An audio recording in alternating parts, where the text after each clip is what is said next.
Good morning, everyone. I'm Megyn Kelly. It's Tuesday, December 9th, 2025, and this is your AM Update. Our offer is $30 a share, all cash, $41 billion in equity that's backstopped by the Ellison family. Paramount announcing a hostile bid to purchase Warner Brothers Discovery just one day after Netflix announces a signed deal to do the same. Turning Texas blue is what I want to talk to y'all about today. U.S. Congresswoman from Texas, Jasmine Crockett, announces a run for U.S. Senate. Late-night host Jimmy Kimmel's contract extended for a year, months after the host was yanked off the air for a whopping 6 days.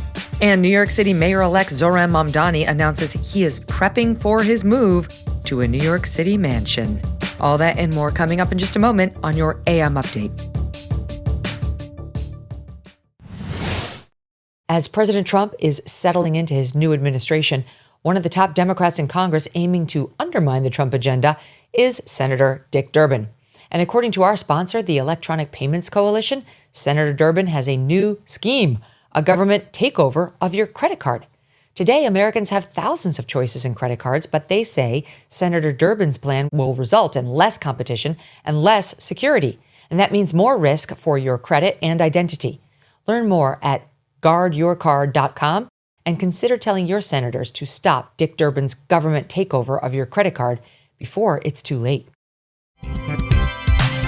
Paramount Skydance on Monday launching a hostile takeover bid to purchase Warner Brothers Discovery, taking its offer directly to shareholders just one day after Netflix announced a signed deal to purchase the legacy studio. A hostile takeover is when a buyer takes control of a target company without the approval or consent of the target company's board of directors. Paramount offering shareholders an all-cash offer, valuing the company at about $108 billion, as opposed to Netflix's signed deal of $83 billion, paid out in a mix of cash and stock.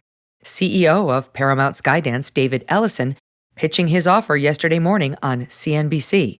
Our offer is $30 a share, all cash, $41 billion in equity that's backstopped by the Ellison family and Redbird, $54 billion in debt with commitments from Citi, Bank of America, and Apollo. We have faster regulatory certainty to close, and our deal is pro-consumer, it's pro-creative talent, it's pro-competition, and we believe that when you actually, to further contextualize, our $30 in cash, $30 a share, is basically $17.6 billion in cash more than the $23 in share that they signed up. Right. And we believe when they see what is currently in our offer, that's what they'll vote for. Paramount taking the position that Warner Brothers never, quote, engaged meaningfully with its proposals throughout the high-stakes bidding war. Paramount's offer would buy all of Warner Brothers Discovery's assets, including its cable networks like CNN, TBS, and TNT. Netflix's deal, by contrast, would acquire only the film and TV studios, including HBO and HBO Max, with Warner Brothers spinning off its cable channels into a separate company. CNBC host David Faber with more on how the upcoming process will play out.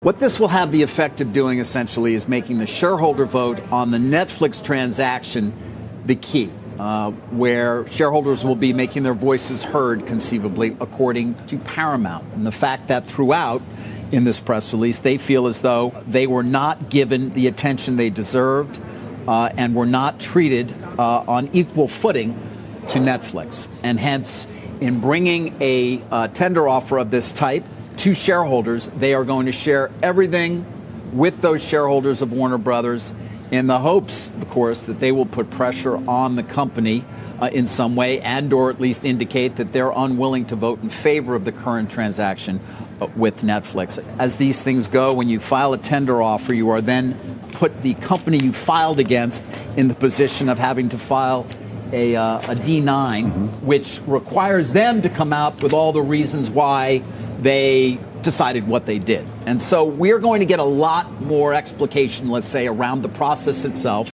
Any deal, regardless of whether it's Netflix or Paramount, will require regulatory approval from the Trump administration. In a sign of Netflix's confidence its merger will be approved, the streaming platform agreeing to pay Warner Brothers a $5.8 billion breakup fee if the deal does not go through. Conversely, Warner Brothers must pay Netflix $2.8 billion if it pulls out of the deal to go with someone else. Paramount arguing the Netflix deal faces steeper regulatory hurdles since it would combine the number 1 streaming service, Netflix, with the number 3 service, HBO Max. President Trump Sunday at the Kennedy Center conceding Netflix may have a problem. Should they be allowed to buy Warner Brothers? Should Netflix? Well, that's the question. They have a very big market share. And when they have Warner Brothers, that share goes up a lot. So I don't know. That's going to be for some economists to tell. And also, and I'll be involved in that decision, too. They have a very big market share. There's no question about it. It could be a problem. David Ellison's father, chief technology officer and co-founder of tech giant Oracle, Larry Ellison, is also a strong Trump ally.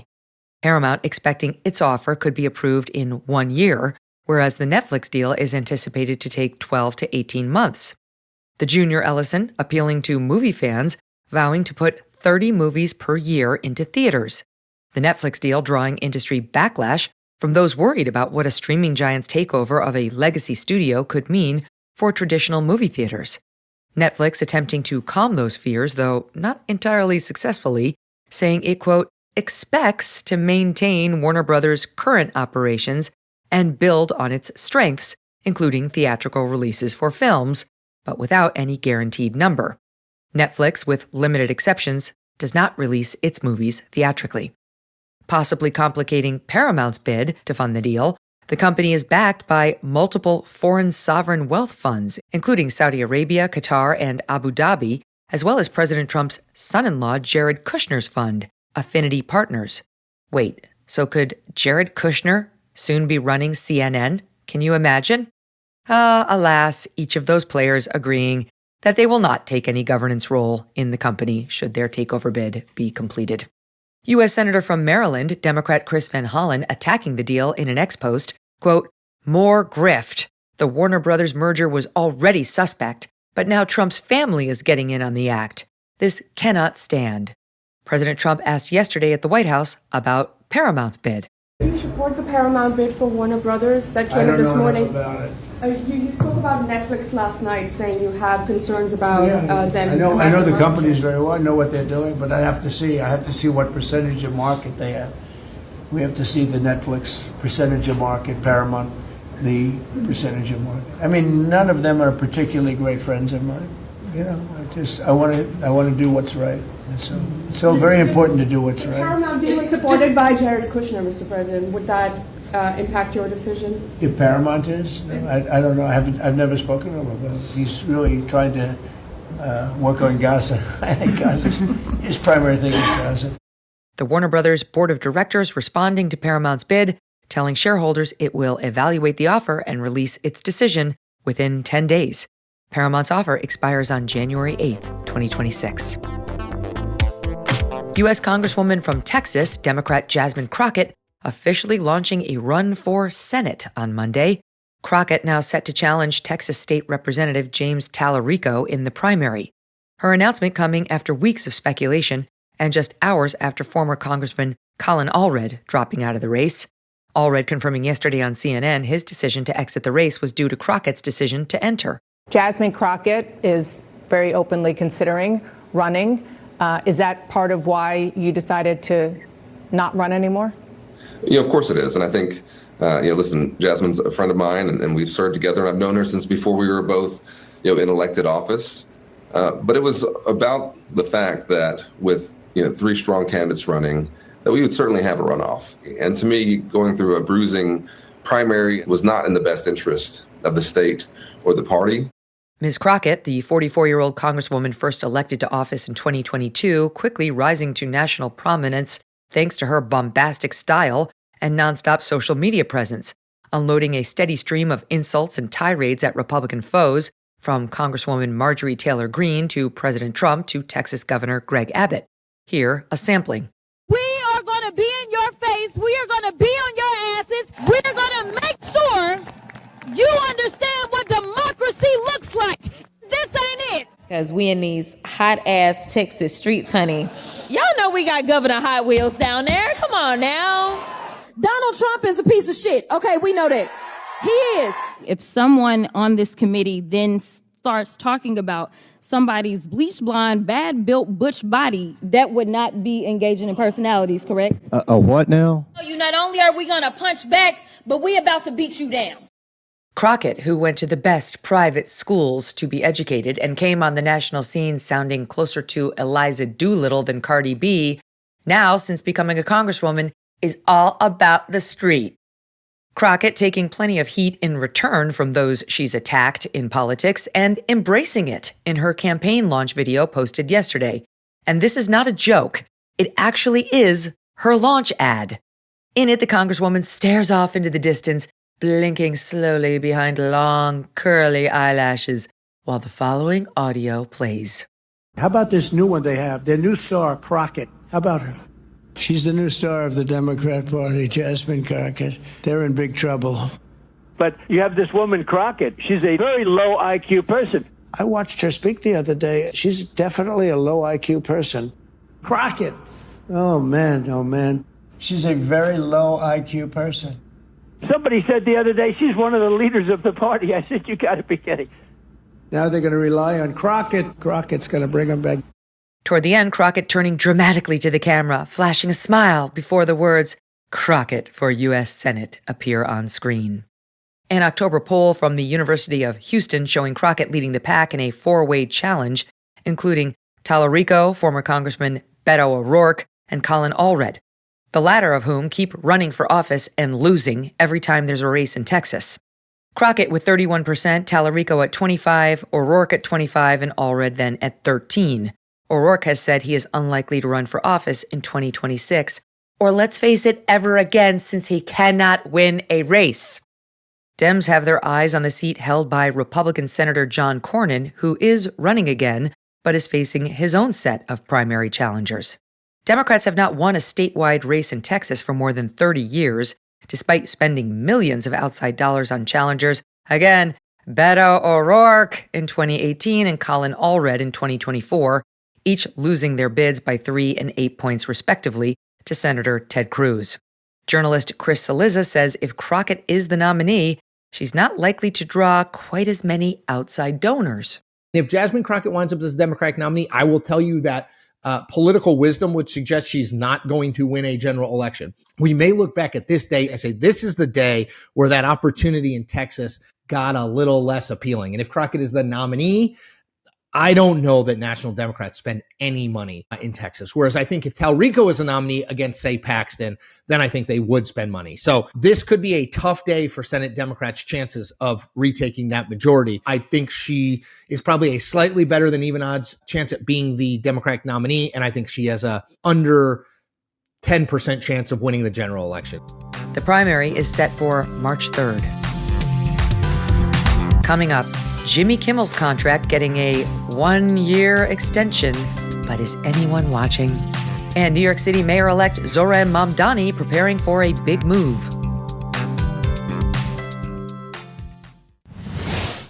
I've been talking a lot about Riverbend Ranch because I love their steaks. Well, this holiday season, express your love with a very special gift of premium steaks from Riverbend Ranch. They have spectacular beef bundles that are wonderful gifts to friends and family. Their prime rib roast and holiday bundles are only available while supplies last, and they're going fast. For the last 35 years, Riverbend Ranch has been creating an elite Angus herd by using ultrasound technology to identify genetically superior cattle with a focus on flavor and tenderness. All Riverbend Ranch cattle are born and raised in the USA.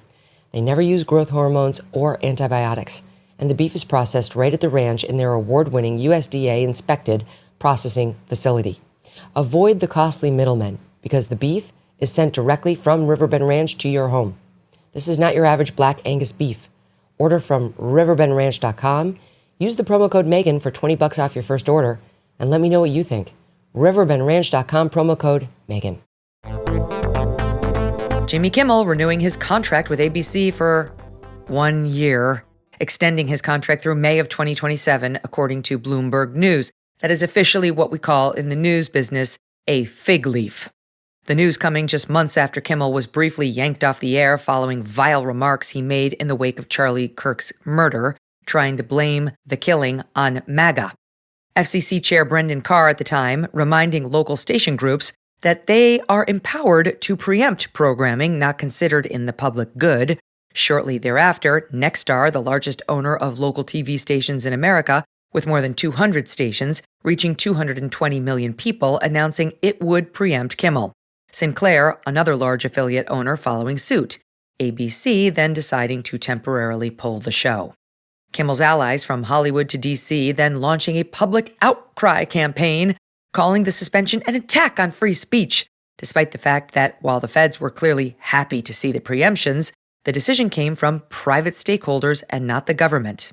Ultimately, Kimmel's suspension lasting 6 days, 2 of which were weekend days, the host returning to the air in tearful remarks saying, quote, "It was never my intention to make light of the murder of a young man."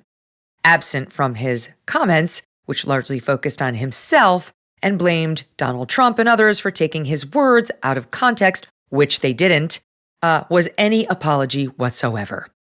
Bloomberg reporting the deal was inked months ago, but went unannounced out of respect for Stephen Colbert, who in July announced his CBS late night show is getting canceled in May. You see, we respect Stephen Colbert. Charlie Kirk, we can dump on his grave before he's practically been laid to rest. Kimmel's ratings dropping like a stone in recent years. In 2015, Jimmy Kimmel Live averaging 2.4 million viewers. Prior to Kimmel's suspension, the show down to about 1.6 million. Kimmel scoring an extremely temporary one-night ratings bump on his first night back on TV after the brief suspension, which has since tapered back down into familiar territory, averaging 1.98 million viewers the week of November 23rd. In the coveted 25 to 54 demo, which is the most important number for advertisers and thus for executives, Kimmel pulling a paltry average of 261,000 in 2025, compared to nearly 4 times that number, about 1 million viewers 10 years ago. The week of November 23rd, his demo was down to 245,000. For a broadcast network like ABC, with reach into virtually every single American household where it costs the consumer nothing, those numbers are dismal. Turns out not that many Americans want to be lectured to by a preening, smug, elitist millionaire who can't stand half the country. New York City Mayor-elect Zohran Mamdani, the Democrat socialist who rails against wealth, privilege, and the elite, announcing he and his wife are moving into a mansion, the New York City Mayor's residence, Gracie Mansion, when he takes office in January. Mamdani, in a lengthy Instagram post justifying the move to his comrades, quote, "We will miss much about our home in Astoria, cooking dinner side by side in our kitchen, sharing a sleepy elevator ride with our neighbors in the evening, hearing music and laughter vibrate through the wall. We get it." The decision came down to our family's safety and the importance of dedicating all of my focus on enacting the affordability agenda New Yorkers voted for. It is not a requirement for the mayor to live at Gracie Mansion, Michael Bloomberg most recently opting instead to live in his home while in office. Gracie Mansion is an Upper East Side property spanning roughly 11,000 square feet and boasting 5 bedrooms and a ballroom. It sits in a park along the East River. It's a certain upgrade from the 1-bedroom apartment Mamdani currently occupies with his wife in Astoria, Queens. As a candidate, Mamdani often pointing to his modest $2,300 a month rent-stabilized apartment as a symbol of his everyday New Yorker persona.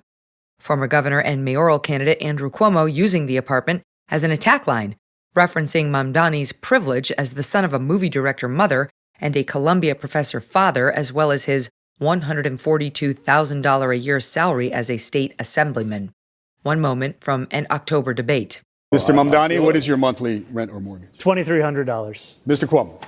He has a rent-stabilized apartment that a poor person is supposed to have. Mamdani set to be sworn in on January 1st. A source telling the New York Post Mamdani intends to keep the apartment while living in the mansion. That'll do it for your AM update. I'm Megyn Kelly. Join me back here for the MK Show, live on SiriusXM's The Megyn Kelly Channel, 111 at noon East, on youtube.com/Megyn Kelly, and on all podcast platforms.